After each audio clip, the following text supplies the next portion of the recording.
আসসালামু আলাইকুম দর্শক শ্রোতা, দেখেন দুবলবনে মুক্তা ফুটার মতন ভর ভাঙা, কিন্তু আল্লাহ তাআলা তার মধ্যেই এদের যত্নের রতনে, বলে না যতনে রতন মেলে রতনে মধু মেলে।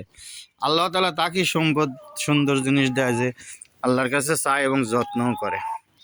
একেবারে মনে দুবলবনে মুক্তা ফুটিছে। আর এমন পরিস্থিতি দেখেন দেখেন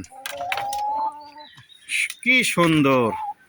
আপনি সব জায়গায় ঘর কিন্তু ভাঙা, তারপরেও এটাই আল্লাহ তাআলার দান যে আল্লাহ যেখানে ইচ্ছে করে সেখানেই তার মুক্তা ফুটাতে পারে, ফুল ফোটে। আর যতনে রতন মেলে রতনে মধু মেলে, এ কথাটা চিরসত্য, রাসূলই বলছেন।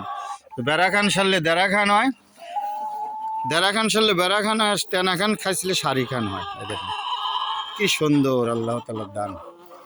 কবুতর, এই যে সুন্দর সুন্দর গোলাপ ফুল, এই বাড়ির পরিবেশটা দেখেন কত সুন্দর করে রাখছে এরা। মনের মাধুরী দিয়ে সাজাইছে আসলে বাড়ি ঘরগুলি। যদিও বাড়ি দেখা যাচ্ছে, আমরা দেখতেছি আমার চোখে ভাঙা, তাদের মনের মাধুরী দিয়া এই তারা সম্রাট, এই বাড়ির সম্রাটই তারা। দেখ, এজন্য বলা হয় আল্লাহ শুক্রিয়াটাই বড় কথা। অষ্টলি মানে বড় বড় প্রাসাদ গড়িয়ে না তুলে আল্লাহ শুক্রিয়া করুন, আর দেশকে ভালোবাসুন, আল্লাহর উপর ভরসা রাখুন, আল্লাহ রাসূলের পথে চলার চেষ্টা করুন। আসসালামু আলাইকুম।